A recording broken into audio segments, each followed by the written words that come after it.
Bueno, tengan todos muy buenas noches.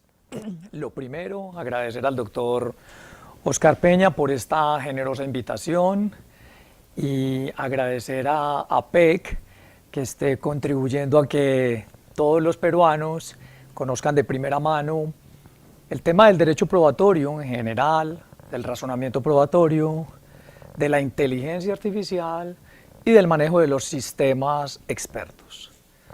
Como él lo dijo, entonces vamos a estar hablando específicamente de qué es el razonamiento probatorio.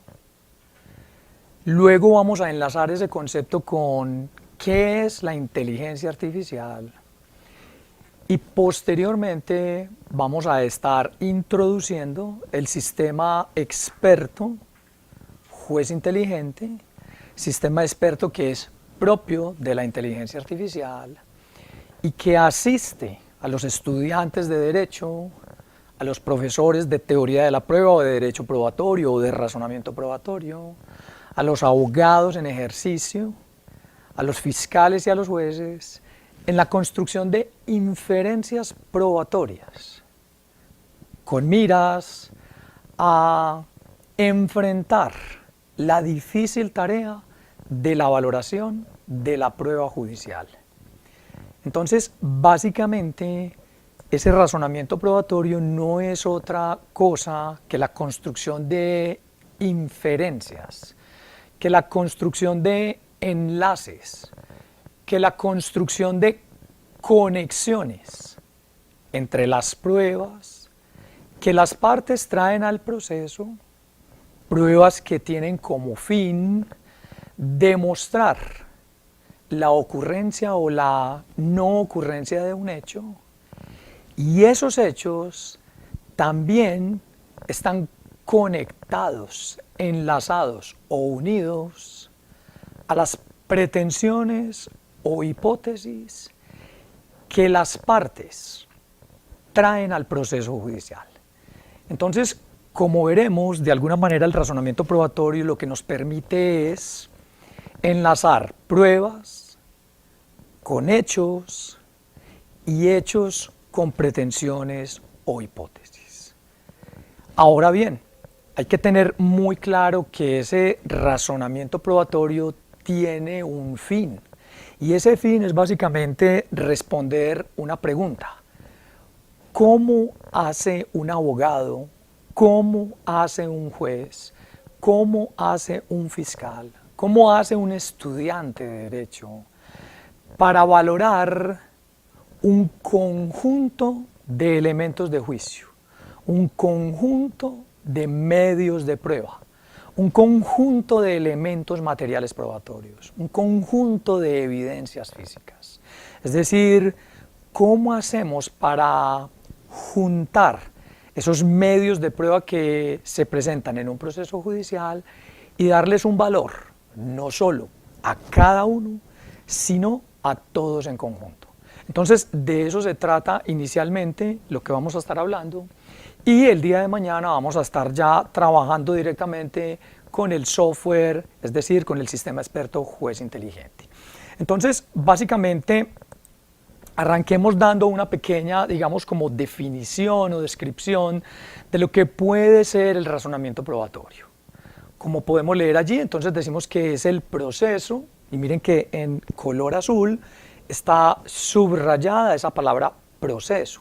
Es el proceso mediante el cual, con base en las pruebas disponibles, miren que la palabra pruebas está también en color azul, el juez da respuesta a las pretensiones que las partes traen al proceso judicial.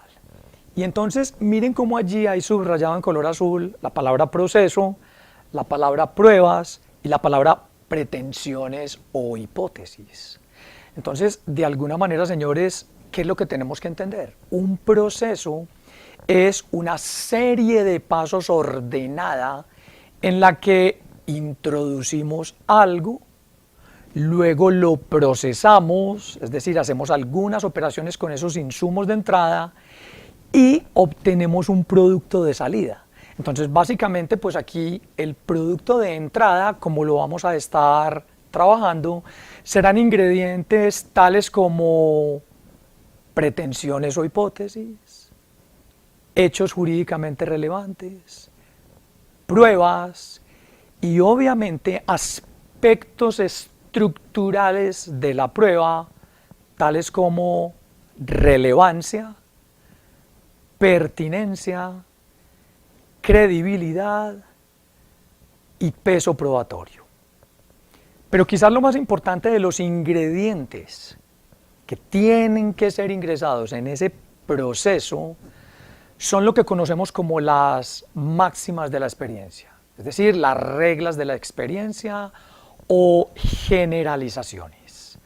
Vamos a ver cómo esas reglas de la experiencia nos sirven para construir o elaborar reglas de inferencias, porque precisamente el razonamiento probatorio es eso, es la construcción de inferencias desde las pruebas hacia los hechos y de los hechos a las pretensiones o hipótesis.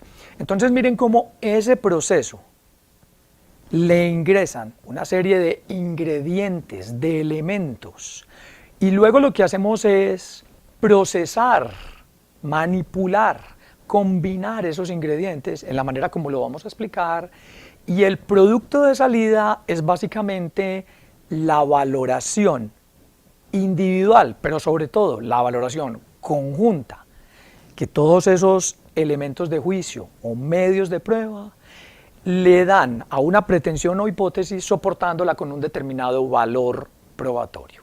Entonces es muy importante que entendamos esa definición de razonamiento probatorio, porque ya sabemos que es un proceso, ¿cierto?, al que le tenemos que ingresar ciertas cosas, procesarlas para que nos dé un resultado a la salida. Es como cuando usted va a realizar una torta en la cocina. Entonces usted tiene que hacer un proceso, y ese proceso es que usted básicamente le adiciona unos ingredientes, por ejemplo, mantequilla en una determinada peso o medida, azúcar, harina, huevos. Luego, ¿qué hace? Cuando usted pone esas cosas allí en el orden en que las adiciona, las agita durante un tiempo determinado, hasta que usted logra ver que tienen una consistencia. Pero mire que si usted no los agita, usted puede ver separadamente, es decir, individualmente, cada uno de los elementos que ingresó allí. Pero cuando comienza a agitarlos, se van, digamos que mezclando, y ya lo que tenemos es algo que podemos llamar en conjunto. Y posteriormente, ¿usted qué hace? Calienta el horno a una determinada temperatura, ingresa la torta que previamente ha vaciado en un molde engrasado, con mantequilla o con manteca para que no se pegue la torta, y lo mete en el horno durante un determinado tiempo. ¿Y usted qué va haciendo? Básicamente lo mira por la rendija del horno, y cuando ya ve que la capa de arriba está más o menos doradita, usted dice, la torta está lista. Saca la torta, la prueba, y cuando ya la prueba, la torta le sabe rico o le sabe mal, dependiendo de si usted ordenadamente ingresó cada uno de los ingredientes, agitó bien y le dio la temperatura y el tiempo determinado de horneado. Entonces miren que lo que obtenemos es una torta a la salida, ese es el producto de salida. Pues lo mismo ocurre aquí. Nosotros tenemos unos ingredientes que vamos a ingresar, ya sabemos cuáles son esos ingredientes: relevancia, pertinencia, credibilidad, reglas de la experiencia, reglas de inferencia, pretensiones, hechos y pruebas. Los vamos a juntar de una manera lógica y ordenada, y vamos a obtener el producto de salida, que será ¿qué? La valoración conjunta de esos medios de prueba que dan soporte o una pretensión o hipótesis que ha sido traída por la parte que tiene la carga de la prueba al proceso judicial. Quiero preguntarle a los asistentes si eso que acabo de mencionar está claro. ¿Está clara la analogía? Perfecto, muy bien. Entonces, señores, básicamente, miren lo que estamos diciendo allí. El razonamiento probatorio es empleado en la difícil tarea de la valoración de la prueba judicial. Y entonces, básicamente cuando decimos prueba judicial, si ustedes miran el gráfico que allí tenemos, pues vamos a ver lo que se llaman las etapas de la actividad probatoria. Y si ustedes observan, pues allí tenemos 3 cuadritos, 1, 2 y 3. Arranquemos con el número 1. Entonces, señores, ustedes saben que cuando vamos a un proceso judicial, sea un proceso civil, laboral, administrativo, penal, comercial, sea el que sea, normalmente tenemos ¿qué? Unas pretensiones, unos hechos, unos fundamentos de derecho y unas pruebas. Entonces, obviamente, en la demanda y en la contestación de la demanda, y si es en un proceso penal, en el descubrimiento y en la audiencia preparatoria, obviamente es donde las partes proponen medios de prueba. Entonces, si ustedes observan en el cuadro número 1 aparece producción de los medios probatorios y a continuación en la flecha hacia abajo dice A, proposición. Entonces, de alguna manera, ¿qué hacen las partes en el proceso judicial? Proponen en la demanda y en la contestación de la demanda, en el descubrimiento y en la audiencia preparatoria, cuando es un caso penal, proponen medios de prueba al funcionario jurisdiccional, es decir, al juez que va a resolver ese proceso judicial. Pero si ustedes observan, miren que esa proposición se divide en solicitud, aportación. Entonces, normalmente el testimonio en la demanda, yo como demandante lo solicito. Entonces yo le escribo al juez, solicito, señor juez, el testimonio del señor Juan Diego Martínez. Miren que la solicitud hace parte de la etapa de la actividad probatoria que llamamos proposición. Pero si yo lo que voy a ingresar, es decir, a proponer, no es un testimonio, sino que es una prueba tangible como un documento, como un video, como una grabación, entonces yo no solicito el documento, sino que yo lo aporto. Entonces es de pronto una sutileza insignificante, pero es bueno conocerla. Yo solicito el testimonio, yo aporto el documento, yo aporto el dictamen pericial, yo solicito la declaración de parte, yo solicito la inspección judicial. Entonces miren que en esa primera etapa de la actividad probatoria, que llamamos la proposición, las partes solicitan y aportan medios de prueba. Posteriormente, ¿qué ocurre? Pues hombre, el juez cuando ya tiene en sus manos lo que ambas partes le han propuesto, entonces nos vamos en la flecha hacia abajo a lo que se llama B, la ordenación. Y esa ordenación es la segunda etapa de la actividad probatoria, donde ya no intervienen las partes proponiendo pruebas en la demanda y en la contestación o en el descubrimiento y en la audiencia preparatoria, sino que lo que hace es sino que quien interviene en esta segunda etapa es el juez. Entonces el juez en la primera audiencia de trámite lo que hace es ordenar las pruebas que han sido propuestas por las partes. Y así como las partes solicitan pruebas, entonces el juez decreta lo que le solicitan. Y así como las partes aportan pruebas, el juez admite lo que las partes le aportan. Entonces, el testimonio que es solicitado por una de las partes es decretado por el juez. Y el documento que es aportado por una de las partes es admitido por el juez. Entonces miren que lo que se solicita se decreta y lo que se aporta se admite. Ahora bien, ¿se admite o se inadmite? ¿Se decreta o se rechaza? Es decir, o no se decreta. Entonces, aquí es muy importante que entendamos que el criterio del juez para decretar o no decretar, para admitir o no admitir los medios de prueba que las partes han propuesto en la etapa de la proposición, pues se traducen en básicamente 5 juicios que el juez debe realizar. Esos juicios son un juicio de pertinencia, primer juicio que realiza, un juicio de conducencia, segundo juicio que realiza, un juicio de utilidad, tercer juicio que realiza, un juicio de legalidad y un juicio de licitud. Entonces, lo que estamos diciendo es que para el juez ordenar o no ordenar una prueba que le ha sido propuesta por las partes, acude a 5 juicios que llamamos 5 requisitos intrínsecos de la prueba.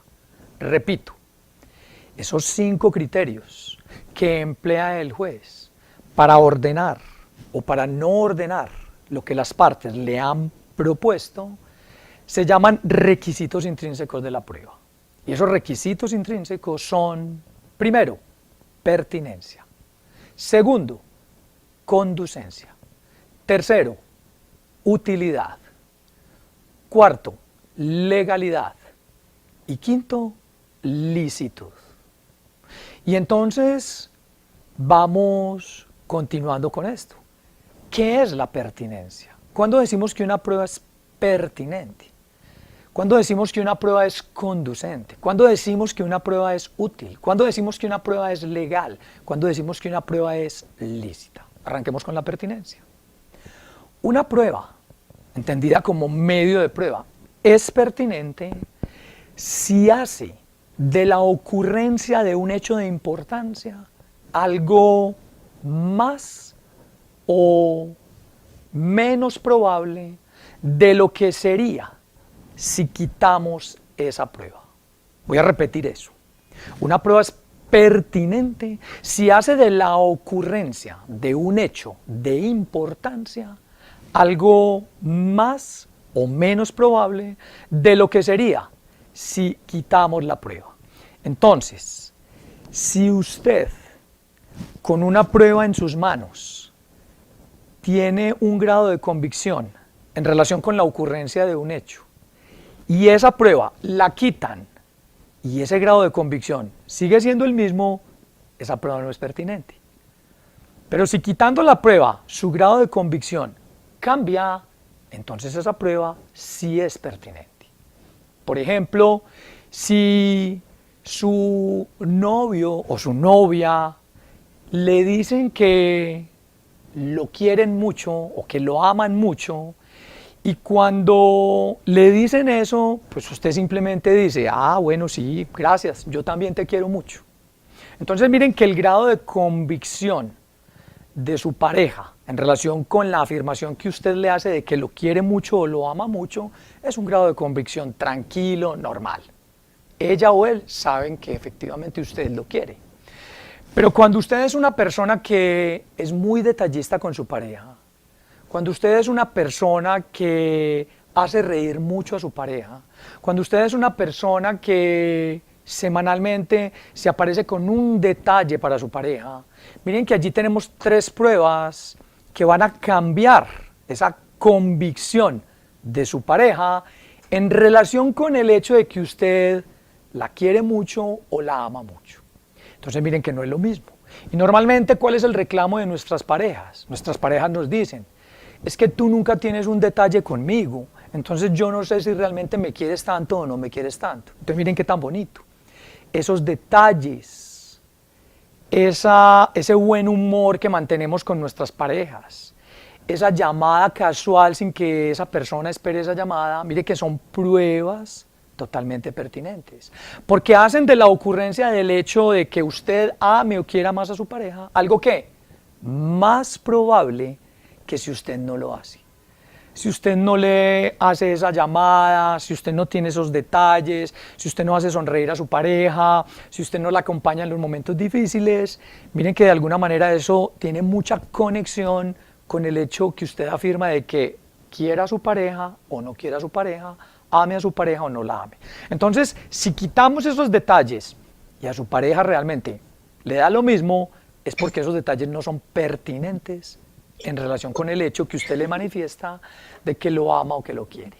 Pero si esos detalles realmente hacen que su pareja diga, yo creo que es que mi pareja sí me quiere pero muchísimo, entonces decimos que esas pruebas sí son pertinentes. Entonces, para que resumamos, la pertinencia de una prueba está relacionada con la conexión, con la importancia que tiene un medio de prueba, una prueba en relación con un hecho.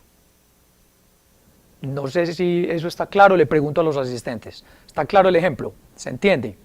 Perfecto. Entonces, digamos, una prueba es pertinente cuando hace de la ocurrencia de un hecho de importancia algo más probable de lo que sería si quitamos la prueba, pero también menos probable. Hablemos de la conducencia. La conducencia de la prueba, ustedes la van a relacionar con una palabra que es la palabra idoneidad.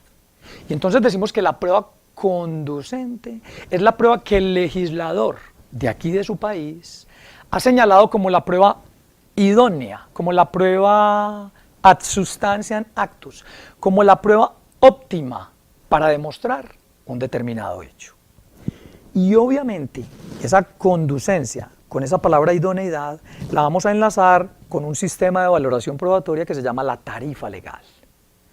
El legislador de su país seguramente ya le ha dicho a usted como abogado y a todos los jueces que para uno demostrar que es el titular del derecho real de dominio, es decir, para decir que usted es el dueño de su casa o de su apartamento, no le sirve la prueba testimonial de un amigo suyo o la prueba testimonial de su madre que venga al proceso y afirme que efectivamente usted es el dueño de su apartamento.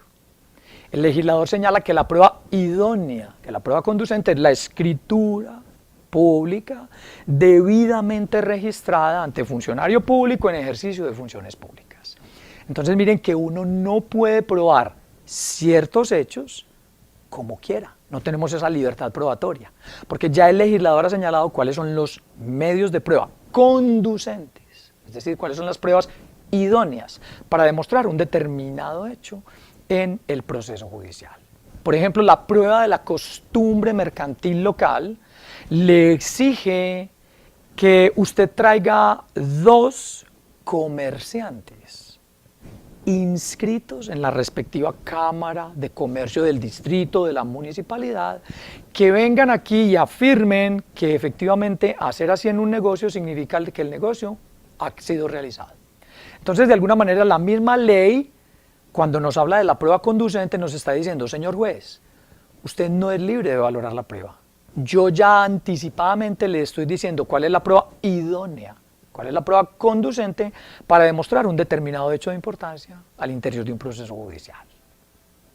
El tercer requisito intrínseco o el tercer juicio que realiza el juez para ordenar una prueba se llama utilidad. Y así como la conducencia la enlazamos con la idoneidad, la utilidad la vamos a relacionar con la palabra necesidad. Y entonces, cuando una prueba es necesaria para demostrar un hecho al interior del proceso judicial, se dice que la prueba es útil y el juez la decreta o el juez la admite. Pero si el juez considera que esa prueba sobra, él considera que sobra, ¿por qué? Porque hay otros medios de prueba que ya le traen de alguna manera o le pueden traer el conocimiento o el convencimiento en relación con la ocurrencia o no de un determinado hecho. Ese es el caso, por ejemplo, cuando uno solicita una inspección judicial. Y entonces el juez puede considerar que esa inspección es inútil, es decir, que sobra, es decir, que es redundante. ¿Por qué? Porque él dice, aquí tengo un dictamen pericial que ha sido aportado y ese dictamen pericial tiene que ver con el mismo hecho que usted también pretende demostrar con la inspección judicial. Y a mí me basta con el dictamen pericial y por tanto esa prueba de la inspección judicial que usted está siendo solicitada no es útil, es decir, es redundante y sobra. Entonces, normalmente cuando un juez no le decreta o no le admite un medio de prueba a una de las partes, es porque ve que hay otras pruebas que le pueden traer, ¿qué? El conocimiento o el convencimiento. Entonces, miren que ya hemos hablado de pertinencia, conducencia, utilidad. La legalidad y la licitud como requisitos intrínsecos son casi que 2 caras de una misma moneda. Y entonces la palabra legalidad ustedes la van a asociar con la palabra formalidades. Es decir, cuando producimos la prueba, la misma ley puede señalarnos ciertas formalidades para producir esa prueba. El señor fiscal tendrá que cumplir con la formalidad de una orden ante un juez de control de garantías para poder realizar, por ejemplo, el ingreso a una casa de habitación de una persona que está siendo, digamos, investigada o seguida. Si él no cumple con esa formalidad, no cumple con eso que la misma ley le señala en la producción de esa prueba se producirá de forma ilegal. Y al ser producida de forma ilegal, entonces el juez la rechaza, es decir, no la ordena, no la decreta, no la admite. Pero ¿qué es lo que ocurre? Que cuando ese fiscal violenta esa formalidad, ya de entrada violenta lo que todos ustedes conocen que se llama el debido proceso. Y el debido proceso no es otra cosa que una garantía o derecho fundamental. Entonces, cuando violentamos en la producción de una prueba una garantía o derecho fundamental, la prueba se torna en ilícita. Entonces, por eso decimos que es casi que una cara de la misma moneda, porque al violentar una formalidad, la prueba deviene en ilegal, pero inmediatamente, como violenta el debido proceso, entonces se torna también en una prueba que es de carácter ilícito. Entonces, esos son como los 5 juicios o requisitos intrínsecos que el juez tiene en cuenta al momento de ordenar, es decir, de decretar o de admitir los medios de prueba que han sido propuestos por las partes en la primera etapa de la actividad probatoria. Le pregunto al público, ¿vamos bien hasta aquí? ¿Estamos conectados con las ideas? Sí, sí.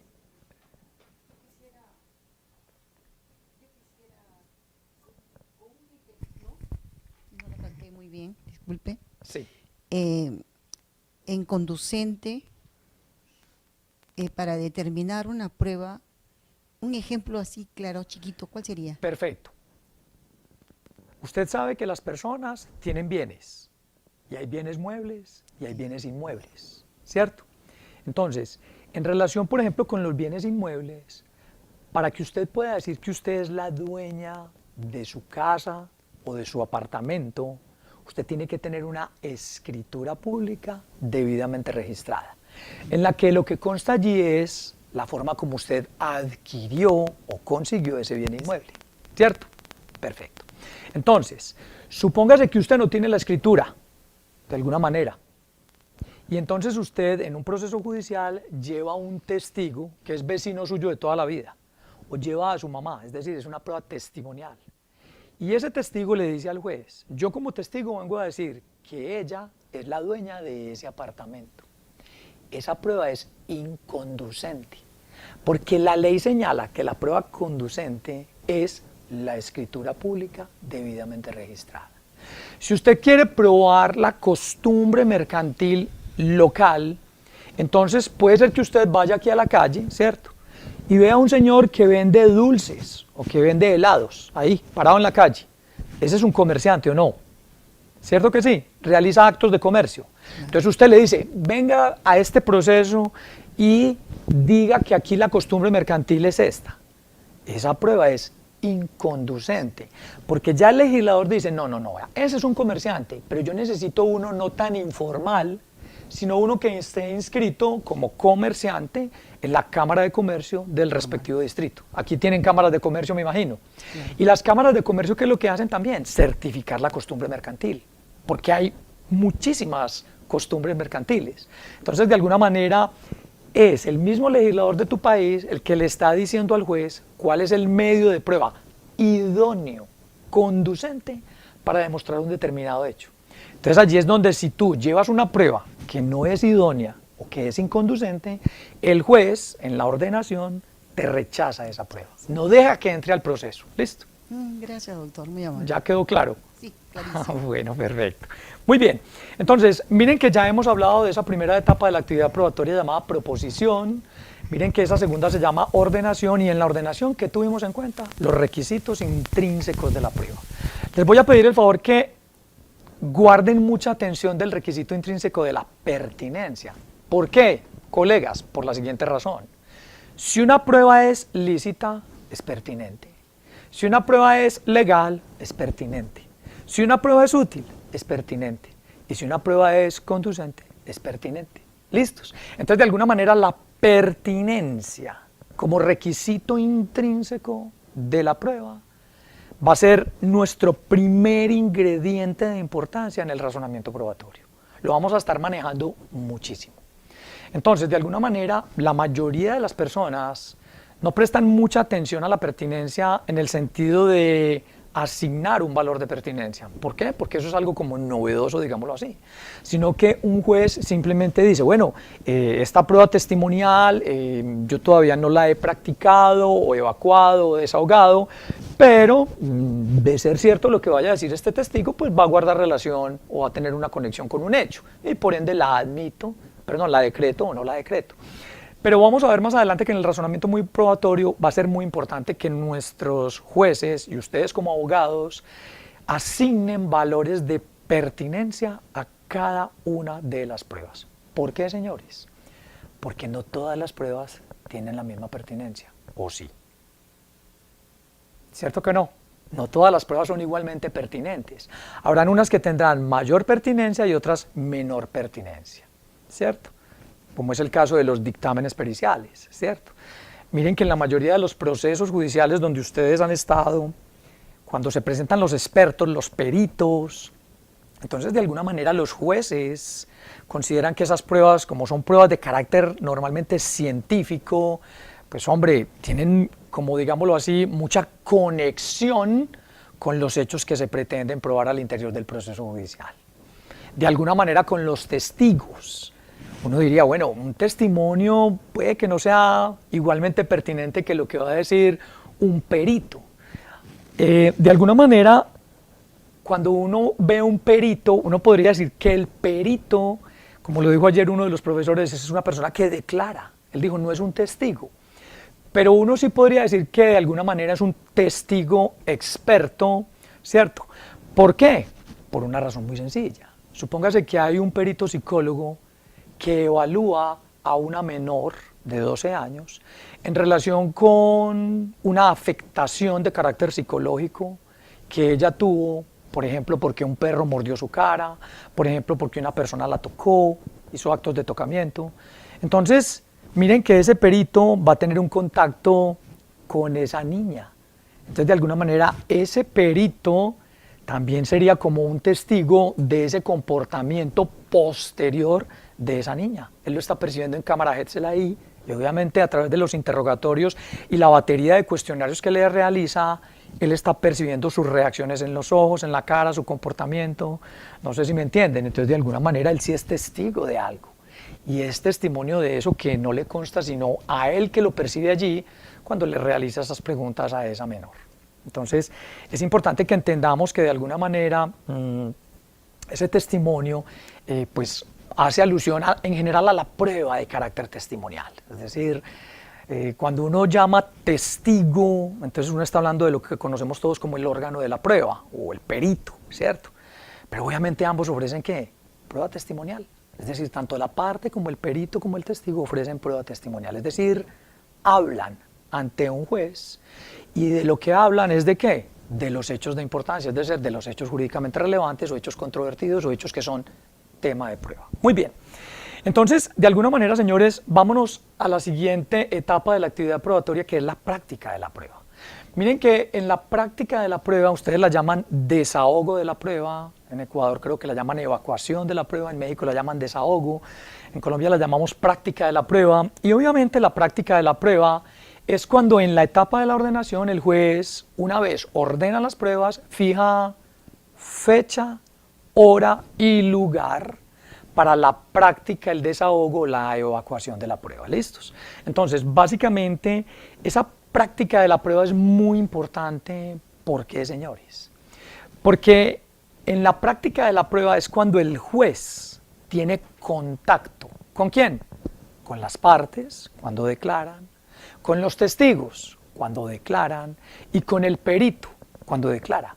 Pero no solamente con estos tres personajes que acabamos de mencionar, también el juez tiene contacto, por ejemplo, allí con la prueba tangible, es decir, con los documentos que se exhiben, con los documentos que se ponen de presente al testigo, a la parte o al perito.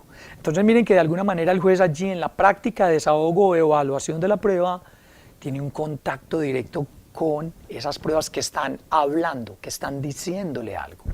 Y allí es donde definitivamente en la práctica de la prueba el juez puede valorar de forma individual cada uno de los medios de prueba. Es como cuando usted conversa con una persona y usted comienza a preguntarle cosas. Luego de varias preguntas, usted puede decir, hombre, a este tipo no le creo mucho lo que me dice. Se contradice mucho, es muy evasivo. Una persona normal en una conversación normal, bueno, pues eso mismo hace el juez. El juez allí percibe por medio de sus sentidos qué es lo que está diciendo la prueba.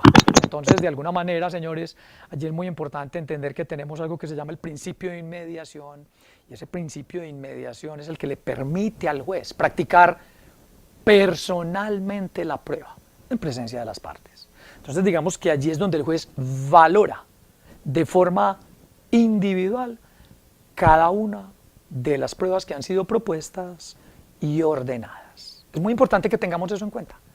Porque uno diría, bueno, ¿y qué hace el juez en la práctica de la prueba? Valora la prueba. Y no en vano es que, por ejemplo, en la declaración de parte y en el testimonio de terceros, ¿quién es el que arranca interrogando? El juez. De alguna manera, en un proceso civil, por ejemplo, ¿cierto? Entonces, es bien importante que entendamos que en esa práctica de desahogo o evaluación de la prueba, lo que el juez valora es la credibilidad del testigo, de la parte, del perito, del documento, del informe, de la misma inspección que él realizó, del dictamen pericial. Y entonces ese será nuestro segundo ingrediente de importancia en el razonamiento probatorio. Miren que ya llevamos dos. ¿Cuáles? Pertinencia, credibilidad. Y entonces agreguemos otros más. Pretensión o hipótesis. Y agreguemos otro más, hechos.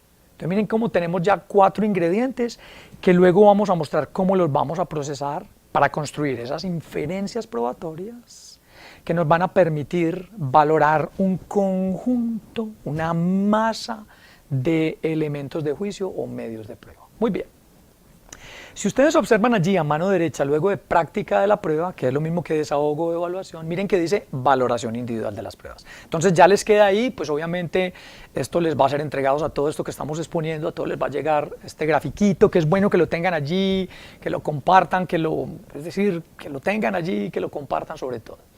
Pero miren entonces lo que sigue, vamos hacia arriba, hacia el número 2. Miren que en el número 2, entonces ya tenemos es una valoración no individual, sino una valoración conjunta. Entonces, luego de practicadas o desahogadas o evaluadas todas las pruebas de ambas partes, el juez se sienta juicioso en su escritorio solito en el despacho y va a realizar una valoración conjunta de todas esas pruebas. Y ahí está el meollo del asunto. Hagámonos esa pregunta, oiga, ¿y cómo se hace eso? ¿Cómo hace un funcionario jurisdiccional? ¿Cómo hace un padre de familia? ¿Cómo hace un gerente de una compañía? ¿Cómo hace un médico? Para que una vez que tiene muchas pruebas, las junte todas y pueda tomar una decisión motivada, irracional. Entonces, irracional. Entonces, de alguna manera, señores, ese es el meollo de esta charla. O sea, el razonamiento probatorio es ese proceso mediante el cual, con base en esas pruebas que el juez dispone, él da respuesta ¿a qué? A las pretensiones o hipótesis que las partes le trajeron al proceso judicial. Y la pregunta es, ¿oíste? Entonces el razonamiento probatorio nos va a llevar a la valoración conjunta definitivamente. Sí, señores. Para allá vamos. Y si miramos la doctrina en nuestros países, en Latinoamérica, en Centroamérica, es decir, en Hispanoamérica, nadie nos ha dicho cómo se valora individual y conjuntamente los medios de prueba. Y eso es lo que vamos a aprender básicamente aquí hoy. ¿Listos? O entre hoy y mañana. Muy bien. Entonces, miren que allí en valoración conjunta ya vamos hacia el cuadrito número 2, Pero miren que de valoración conjunta vuelve y baja una doble flechita que dice patrones probatorios. Nosotros vamos a estudiar 4 de 5 patrones probatorios. Esos patrones probatorios se llaman corroboración probatoria, convergencia probatoria, contradicción probatoria y conflicto probatorio. Entonces vamos a estudiarlos, el día de mañana vamos a mostrarlos. ¿Por qué? Porque son muy importantes en ese razonamiento probatorio, para ver si la sentencia, al igual que la torta que expusimos ahorita, nos va a saber bien o nos va a saber mal. Porque muchas veces cuando a la torta usted en vez de echarle azúcar le echó sal, la torta le queda sabiendo mal. Y hay sentencias que nos quedan sabiendo también mal, como hay otras que nos saben muy bien. La idea es trabajar ordenadamente en ese proceso para que la sentencia de alguna manera, escuchen lo que les voy a decir, nos diga algo de verdad. Nos diga algo de verdad. Queremos contar una historia que tenga algo de verdad. ¿A través de qué? Del razonamiento probatorio y a través con la ayuda de la inteligencia artificial. Muy bien. Entonces, si ustedes observan de dos, miren que ya pasamos ¿a dónde? A la decisión judicial. Y miren que la decisión judicial tiene una flechita que se llama estándar de prueba. Entonces, vamos a ver básicamente que ese estándar de prueba, de alguna manera la doctrina dice que es un estándar de prueba subjetivo. Es decir, cuando decimos que el juez de conocimiento en un proceso penal, para condenar a una persona por ser autor o partícipe de un determinado delito, tiene que tener un conocimiento de esa autoría o participación. Más allá de toda duda razonable, nos preguntamos, ¿y qué significa más allá de toda duda razonable? O cuando, por ejemplo, el fiscal va a imputar, ¿cierto?, a una persona ante un juez de control de garantías, entonces hablamos de inferencia razonable y la pregunta que nos hacemos es, en ese estándar de prueba que se llama inferencia razonable, ¿qué significa razonable? Entonces allí nos enfrentamos a un problema muy delicado que tiene que ver con un problema del lenguaje que se llama la ambigüedad. Y esa ambigüedad nos lleva a algo que se llama la imprecisión. ¿Qué es lo razonable?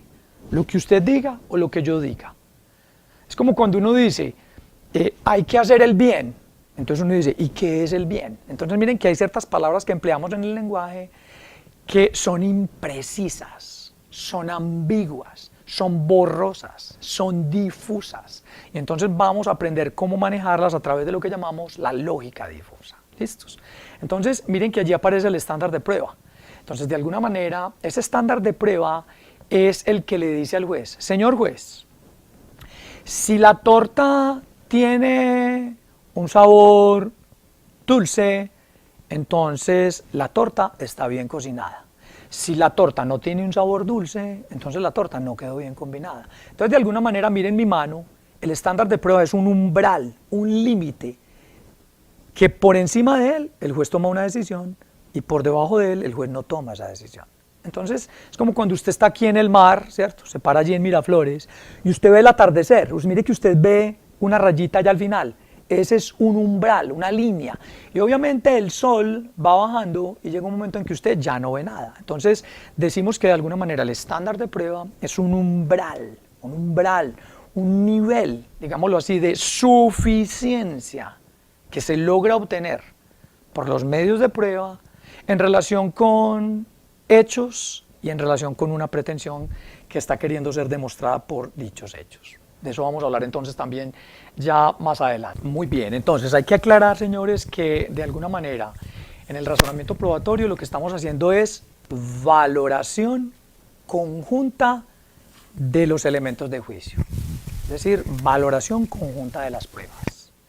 No obstante, como vamos a ver en el día de mañana cuando estemos trabajando con el software, por ejemplo, yo puedo configurar en el software hechos jurídicamente relevantes, ¿cierto?, en relación con el tipo objetivo, ¿cierto? Pero también puedo configurar hechos jurídicamente relevantes en relación con el tipo subjetivo. Entonces, de alguna manera, mire que yo también puedo tener ingredientes en un proceso penal propios de la dogmática, es decir, propios de la teoría del delito, lo que no acontece en un proceso civil. Porque básicamente usted, cuando va a calificar un delito, usted mejor que nadie lo sabe, ¿cierto? Tiene que comenzar a calificarlos con relación a eso, es decir, a la conducta, a la tipicidad, a la antijuricidad, lo que no ocurre en un proceso civil. Pero siempre en el razonamiento probatorio lo que estamos enlazando es pruebas con hechos y hechos con pretensiones. Entonces yo quisiera que miremos el Código Procesal Civil del Perú, y miro porque en el proceso penal los que son, usted es penalista, por eso, ¿quién más es penalista aquí? Entonces los que son penalistas me van a decir si esto opera o no de la misma manera. Si miramos el Código Procesal Civil del Perú, en su artículo 197, miren que nos habla de la valoración de la prueba. ¿Listos? Y seguramente en el Código de Procedimiento Penal ustedes tienen un artículo que se llama valoración de la prueba. No sé si lo conocen, si de pronto lo conocen, me lo hacen saber y lo podemos buscar en un momento. Pero miren cómo está redactado ese artículo de su código. Todos los medios probatorios son valorados por el juez en forma conjunta. Esa palabra conjunta es muy especial. ¿Por qué, señores? Pregúntenle a todos los jueces del Perú, pregúntenle a todos los jueces en España, en Chile, en Argentina, en Colombia, en Panamá, en México, en Venezuela, cómo valoran conjuntamente las pruebas. Y todos le van a dar una respuesta totalmente diferente. Entonces miren que la torta, ¿cierto? La torta de la que hablábamos ahorita, cuando sale del horno, toda tiene procesos diferentes, ¿cierto? Y la pregunta es, cuando usted hace, por ejemplo, un cheesecake, ¿cierto? ¿Le tiene que saber a cheesecake o le tiene que saber a otra cosa? Exacto. ¿Por qué? Porque tiene un procedimiento organizado para llegar a ese resultado final. ¿Listo? Entonces, de alguna manera, señores, cuando usted le pregunta a un juez, dígame cómo valora la prueba usted conjuntamente, señor juez. Dígame cómo estas 125 pruebas, señor fiscal, señor juez de conocimiento, usted las valoró conjuntamente para poder tomar una decisión. Y yo les pregunto a ustedes, ¿cómo se valora conjuntamente la prueba? Entonces los jueces nos dicen, por ejemplo, no, pues yo tomo aquí, miro este testimonio, miro este documento, que no hayan contradicciones. Le pregunto a otro, no, pues yo básicamente miro el dictamen pericial, miro qué.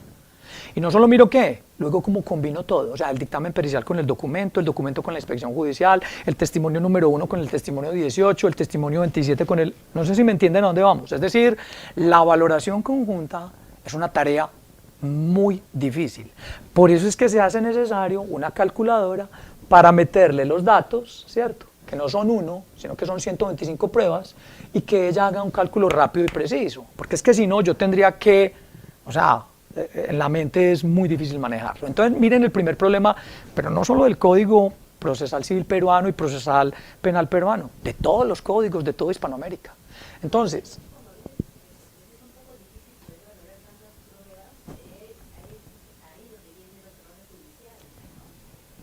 en las decisiones. Es decir, míreme, los jueces por la experiencia que tienen, los jueces que tienen mucha experiencia, ellos aprenden como a manejar de alguna manera en su cabeza las cosas. Pero hay muchas cosas que se les quedan por fuera. Lo ideal es que no se nos quede por fuera, digamos que nada. Porque eso tiene que ver con el derecho a la prueba. ¿Qué es el derecho a la prueba? Es el derecho que yo tengo como parte en un proceso judicial cuando ejerzo el derecho de acción de proponer pruebas. Segundo, que las que propuse me las ordenen.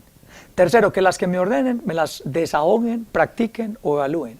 Cuarto, que con base en esa práctica me las valoren todas.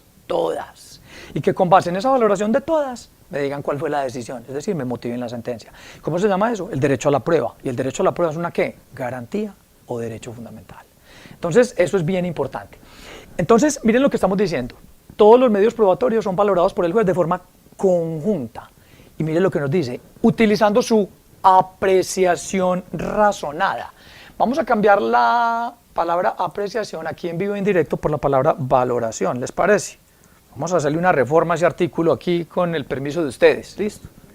Y no estamos cambiando nada, porque la palabra apreciación es sinónima de la palabra valoración, ¿no les parece? Entonces leámoslo. Todos los medios probatorios son valorados por el juez en forma conjunta, utilizando su valoración razonada. Entonces, esa palabra razonada, ¿a dónde nos remite, queridos colegas? A un sistema de valoración de la prueba que se llama sana crítica. ¿Listos? Es decir, valoración racional de la prueba. El sistema de la sana crítica es un sistema sistema de valoración de la prueba. También se llama libre valoración de la prueba o valoración razonada de la prueba. Y entonces miren que ahorita cuando hablamos de la conducencia de la prueba hicimos alusión a otro sistema de valoración que se llama la tarifa legal. Y de seguro ustedes aquí en el Perú tienen sana crítica más tarifa legal. Ustedes tienen un sistema mixto de valoración. Pero entonces miren lo que nos está diciendo este artículo, que es de suma importancia. Sin embargo, en la resolución solo serán expresadas las valoraciones esenciales y determinantes que sustentan su decisión. Mire pues qué tan importante es eso. Y yo no sé si se acuerdan que ahorita les dije que en los estándares de prueba hay subjetividad. Miren que aquí también hay subjetividad. Yo les pregunto, leen la palabra esenciales. Yo les pregunto, ¿y cuál es una valoración esencial?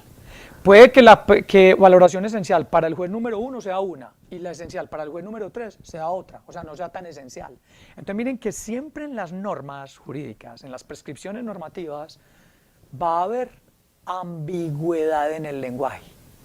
Mírenme, solo serán expresadas las valoraciones esenciales. Entonces, por ejemplo, si yo como demandante, o yo como fiscalía, o yo como defensa, considero que el juez de conocimiento o el juez del proceso no hizo una valoración que yo considero esencial, no me están violentando el debido proceso. ¿Sí o no? No sé si entienden lo que les estoy diciendo. Lo que es esencial para ustedes puede que para mí no sea tan esencial. Por ejemplo, ¿para ustedes es esencial la vida? Para mí no tanto. Entonces, ¿quién tiene la razón? Ninguno de los dos. Ninguno de los dos. No sé si me entienden. Es como cuando yo le digo, por ejemplo, a usted, ¿le gustan mis tenis? A mí no me gustan. Pues, no sé si me entienden. Hay ciertas palabras en el lenguaje que presentan ambigüedad. Esta es una de ellas. Mírenme, valoraciones esenciales y determinantes. ¿Y qué es lo determinante? Yo puedo considerar que, por ejemplo, un juez dejó por fuera, ¿cierto?, una prueba o un hecho que para él no era tan determinante y para mí resulta que sí es tan determinante. Entonces allí es donde falla ¿qué? La calificación. No sé si me entendés. Entonces siempre vamos a tener un problema asociado con la ambigüedad del lenguaje y sobre todo el lenguaje prescriptivo normativo. ¿Listos? Entonces miren que eso es muy importante. Dice, solo serán expresadas las valoraciones esenciales y determinantes que sustentan su decisión. Entonces, con mayor razón, señores, queridos colegas, se hace necesario ¿qué? Mejorar la valoración probatoria, mejorar el razonamiento probatorio, mejorar la receta y los ingredientes que le introducimos a esa torta para que quede como bien hecha. ¿Sí o no? Cuando usted prueba la torta y no le sabe tan bueno, usted dice, no, es que aquí me faltó una valoración que para mí era esencial, pero el juez no la vio, o el fiscal no la vio, o el juez de garantías sí la vio o no la vio. Entonces miren que siempre, y sobre todo cuando usted pierde el proceso, usted se va a sentir como que no, como que le quedó faltando algo. En cambio, cuando lo gana, sale corriendo disparado a celebrar. Entonces miren que de alguna manera lo ideal es eso, es decir, esa búsqueda del valor justicia, que es un objeto ideal, en la medida en que lo logremos de alguna manera hacer de manera más racional, pues digamos que estaremos contribuyendo al logro de ese objetivo. ¿Listos? Entonces, muy importante este artículo. Y digamos que la pregunta entonces que nos vamos a hacer enseguida es esta. Bueno, si ese artículo nos está diciendo que el juez tiene que valorar las pruebas de forma conjunta, de acuerdo con las reglas de la sana crítica, señores, ¿qué son las reglas de la sana crítica? Entonces, una regla, ¿ustedes conocen la regla con la que estudiaron cuando eran pequeños o no? Una regla le permite a uno, ¿qué? Medir en línea recta, ¿sí o no? Y no solo, no solo medir en línea recta, sino medir ¿cómo? Con precisión determinados centímetros para cortar algo. ¿Listos? Entonces miren qué tan bonito. Entonces, ¿cuáles son esas guías o parámetros que llamamos parámetros de racionalidad? Esas reglas de la sana crítica. Son criterios de racionalidad, criterios de limpieza mental. Ahí hay un error y lo voy a corregir ya mismo para cuando les mandemos esta diapositiva les quede allí a ustedes corregido eso. Criterios de limpieza mental que sirven de guía al juez en la valoración de la prueba judicial. ¿Listos? Entonces uno dice, bueno, si nos están diciendo que las reglas de la sana crítica son unas guías, parámetros de limpieza mental, de racionalidad, cuando el juez valora las pruebas de forma conjunta, dinos cuáles son esas reglas de la sana crítica y qué significan y cómo se usan en el proceso judicial.